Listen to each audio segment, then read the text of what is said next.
Hey there folks, welcome to Spectrum Pulse. We talk about music, movies, art and culture, and it's Billboard Breakdown.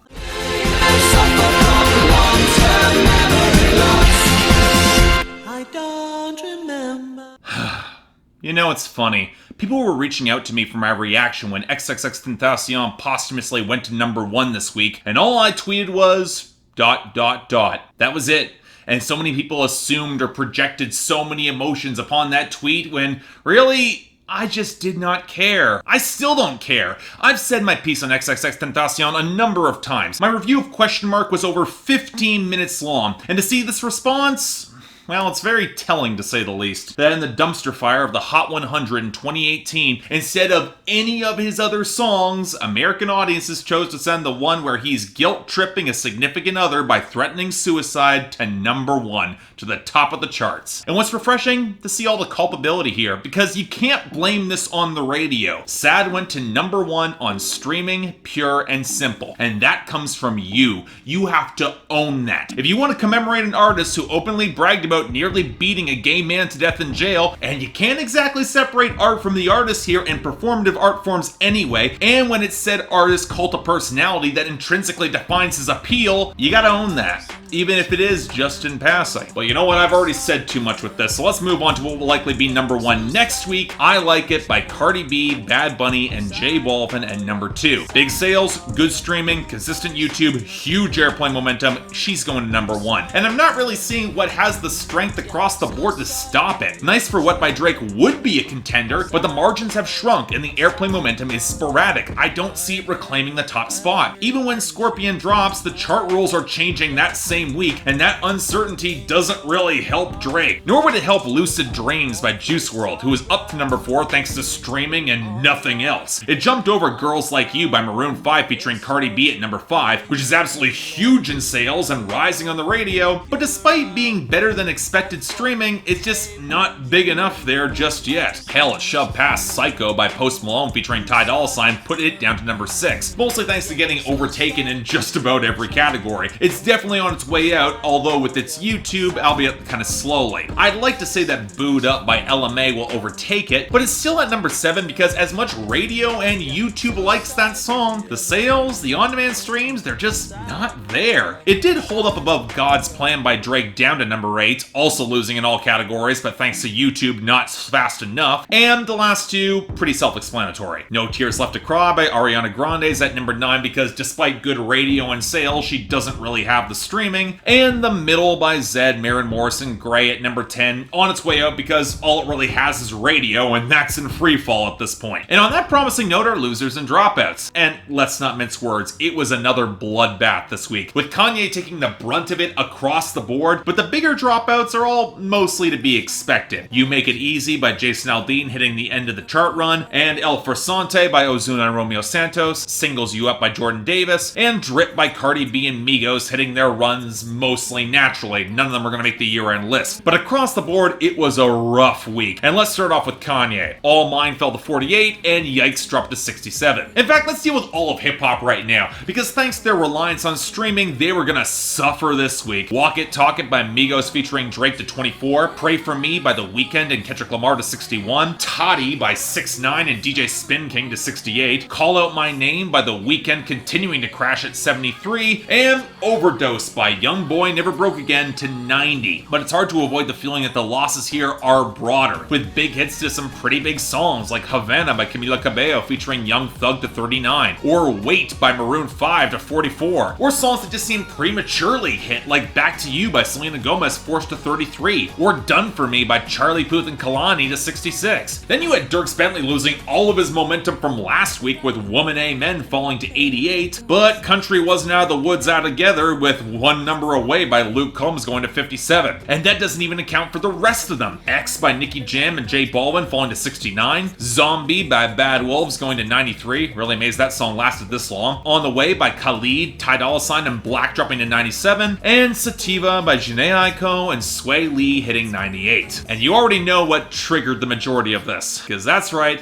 7 returning entries for XXXTENTACION. And I've already talked about all of them in previous episodes of Billboard Breakdown, so let's blow through this pretty quickly. Moonlight hit 16. Changes hit 18. Jocelyn Flores hit 19. Fuck Love with Trippie Redd hit 28. Everybody Dies in Their Nightmares hit 42. The Remedy for a Broken Heart, Why Am I So in Love hit 58. Numb hit 82. And XXXTENTACION hit Gay People and His Girlfriend.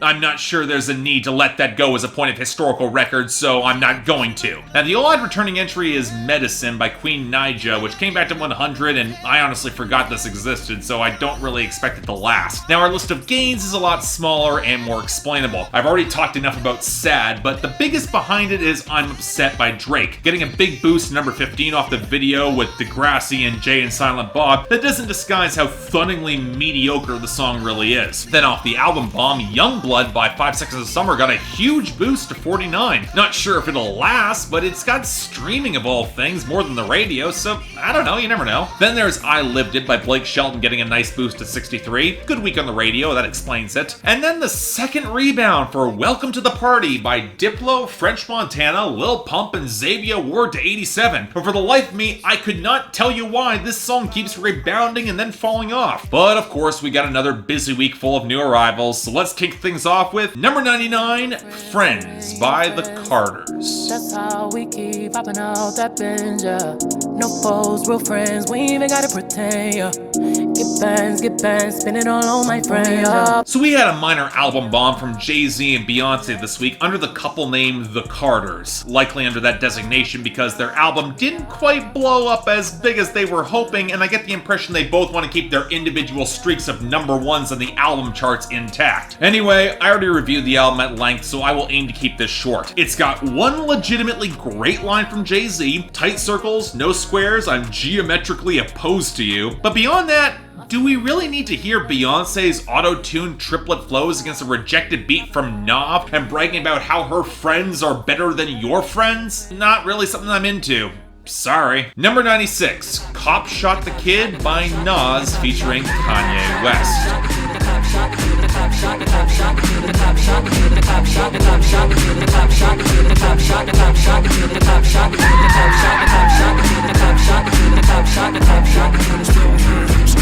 So if you're wondering where the Nas album review is, well, nobody added it to my schedule on Patreon, and I wasn't really in a big hurry to do so myself, especially when the reviews came back citing some of the content from Nas himself on the album not being that good. And since my schedule's as jammed up as it is, all I've got is what many folks have called the best song on the album, and yeah, this is really damn strong. I wouldn't say it's the most layered or refined verse from either Kanye or Nas. Nas in particular sounds like he could have thrown some slightly tighter or more layered wordplay in, and you can tell the song is really relying heavily on that chopped up Slick Rick sample and the sample from Richard Pryor, but when it comes to the right sort of blunt efficiency into talking about unnecessary systemic police brutality, this hits hard. Especially with those howls punctuating the samples and the deep, angry wells of darkness that come through on that hook. So, yeah, even if the rest of Nas' album was not great or even good, this song kicks ass. Really damn good stuff. Check it out. Number 95, Nice by the Carters.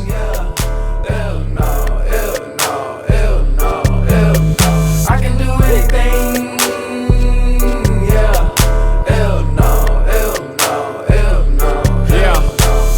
Yeah, this is one of the cuts from Everything Is Love that I don't have a lot of time for. The leaden beat, the faint twinkles, the skittering hi-hats, Jay-Z complaining about government agencies going after him now for his business issues despite never doing so when he was talking about drug trafficking, which sounds like it could have been an interesting point but doesn't quite get there and raises some really ugly parallels. And then he hops on Triplet Flows. It's about the last thing I want to hear out of Jay-Z. And on that topic, who wants to hear Beyonce bragging about not putting Lemonade on Spotify? It's a sort of boast that doesn't make you look good or populist. Also, Pharrell is here and doesn't quite embarrass himself lyrically as much as you would otherwise expect. But still, no, not a good song. Not a fan of this. Number 85, Drowns the Whiskey by Jason Aldean featuring Miranda Lambert. I've gone from one to one too many, and the thing that really gets me is how your memory drowns the whiskey. So I reviewed Jason Aldean's last album, On the Trailing Edge, a couple months back, and I remember distinctly calling this song out because if you get Miranda Lambert on a track, you can do better than just consigning her to backing vocals, especially against that fake sandy percussion. And the frustrating thing is that this song could have had some deeper pathos if it actually used Miranda Lambert as more than just Jason Aldean's memory of an ex that he's trying to drown in whiskey and failing. It just feels like some lazy songwriting, especially when the track actually has a decent prominent guitar melody and a lot of pedal steel. It's going in the right direction somewhat instrumentally. I don't know, it's probably one of the better songs on that album, but I can't say it's more than decent and a lot of wasted potential. Number 84, Summer by the Carters. Show you something real. So real. So real. Let it So breathe. real. Let it breathe. So real. I want you to come inside right now, so you know just how I feel.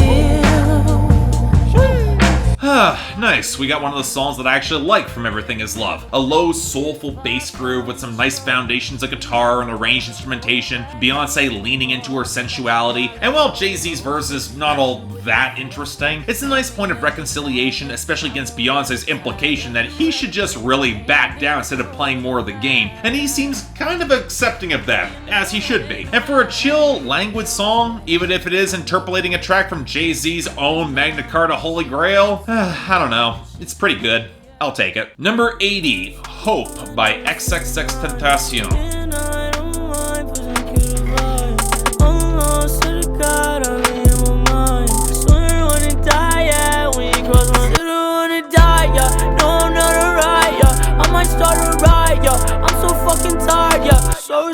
What you say? Feeling good, I'm feeling great. Tired of the fucking hate. Stacking cheese all on my plate. Alright, look, I'm gonna drop the snide remarks with this one because from people I've heard who were close to X, they were saying that he was trying to get his life back on track. And while in the context of the rest of the album, this song feels incredibly misguided. On its own, the context of his death, there is a sliver of tragedy. I see the appeal. Yeah, the production is rickety and X is leaning into auto-tune mumble rap that doesn't sound good, and the entire song feels like an undercooked fragment, and he can't help but mention in the hook how he's stacking money, which feels a little inappropriate, but there at least seems to be some good intentions. It doesn't make this good by any means, it's mediocre at best, but it's not worth getting angry about. Let's move on. Number 78, Ocean by Martin Garrix featuring Khalid. Baby, we'll make a way. You could put an ocean between our love. It won't keep us apart.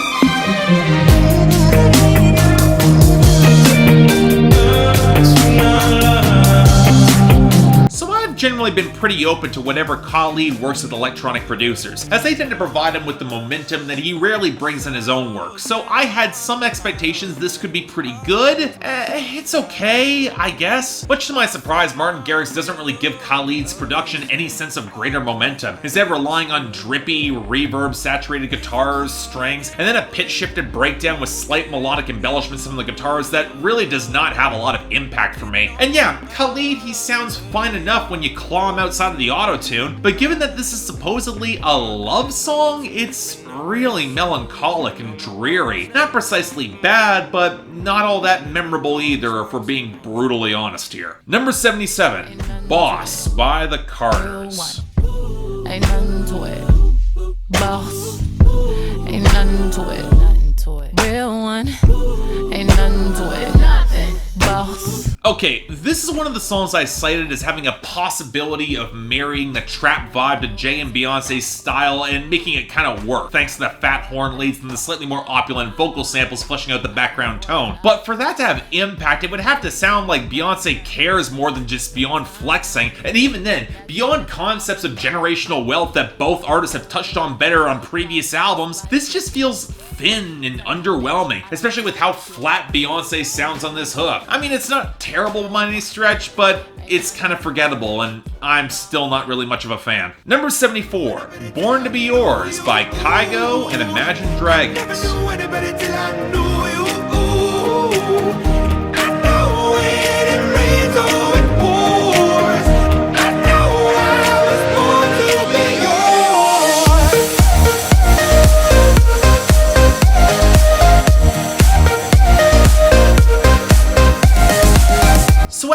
know, I like Kygo, and while I was reticent to see him teaming up with Imagine Dragons given their chart run, he'd probably be the first person to give them any sort of groove in years, and that had a lot of promise for me. And look, this is a significant step away from Kygo's best. The Sandy flute breakdown didn't really have a lot of impact, especially with the pretty conventional cymbal-saturated percussion, and somebody needs to tell Dan Reynolds to get the hell out of his upper register, especially with that elongated syllable thing that he's doing. But everything else about that really kind of works for me. The acoustic guitars build well into the hook, even with the arranged elements slipping in behind the second verse. There's some actual low-end bounce in the second hook, and how Kygo gently coaxes out a more earnest, yearning feeling out of the production and Dan Reynolds, it's a natural fit for this brand of love song, and the lyrics do just enough to get there. Again, it's far from Kygo's best. It ain't me, it's just in a different ballpark, and really his first time too. But it's still a good song, and almost reminds me a little bit of Imagine Dragons back in 2012, when they were still good. Can we go back to that, please? Number 55, DDU-DU by Blackpink. Hit you with that do-do-do-do.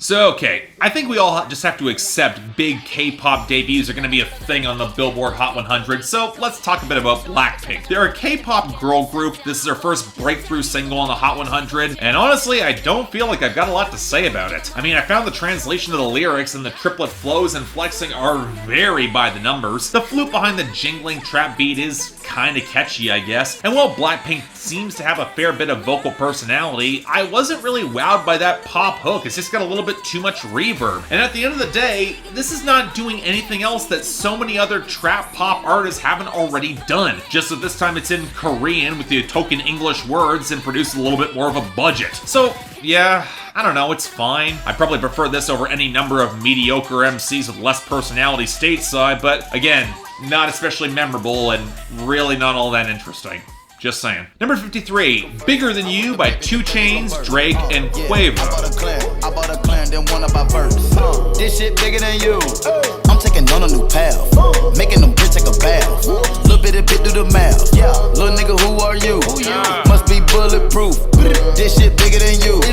This shit bigger than you. Okay, somebody needs to explain to these guys how the greater than symbol works, because right now, the title of the song, the way it's presented, nonsensical. But on the topic of utterly forgettable trap, here we've got a song where the hook with Quavo is longer than every verse, and Drake might as well phone in his verse against that flat oscillation midway to the back. I guess the only reason you'd come to a song like this is to hear 2 Chainz flexing, but while he's got a few decent lines on the third verse, none of the production really does much to make him sound interesting or make the over-the-top bragging really click for me. Hell, it seems to actively drop out to draw emphasis to his lines, but wind up just kind of feeling murky and lacking distinctive personality or melody or flow. And really, considering that all this song is flexing on you, why exactly would I endorse this again? Number 43, Bed by Nicki Minaj featuring Ariana Grande.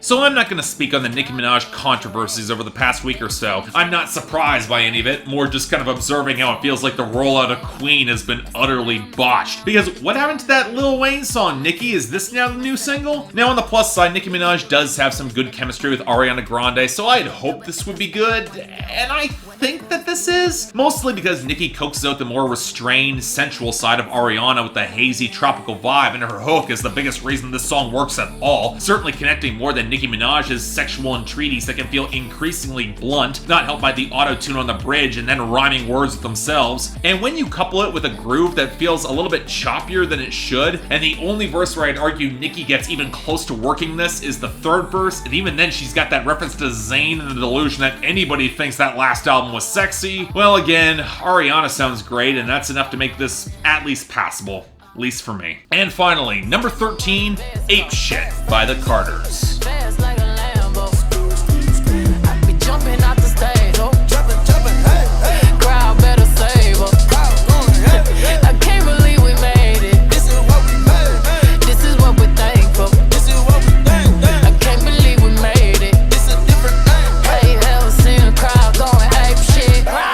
Okay, look, I'm not too much of a snob to dismiss a hard-hitting banger when I get it. And Beyonce and Jay-Z make the best of it with APESHIT, basically using Migos for accents against that wiry, kind of smoky, beeping synth groove. Even if it's hard to see Beyonce's verse as anything beyond just brand name porn and the sort of phoned-in bragging that just does not impress me at this point. And again, the issue is her delivery. She might get Jay-Z for the ad-libs on the third verse where she drops into her lowest register, but there's no real intensity coming from her, given that she's done this sort of trap song better in the past. Look at 6 Inch, and that's kind of distracting for me. Now, Jay fares a little bit better, if only because he sounds like he actually gives a shit and his bragging's more distinctive, acknowledging how much more the Grammys and the NFL need him more than the other way around. But even then, he's trying to ram more syllables into the triplet flows than he needs to, and it just feels awkward, reminding us that he does not need to hop on this sort of modern flow. But beyond that, for what it is, it's fine. Probably played great live, but there's just not enough here in the content or the production to really pull me back in. So yeah, it's good.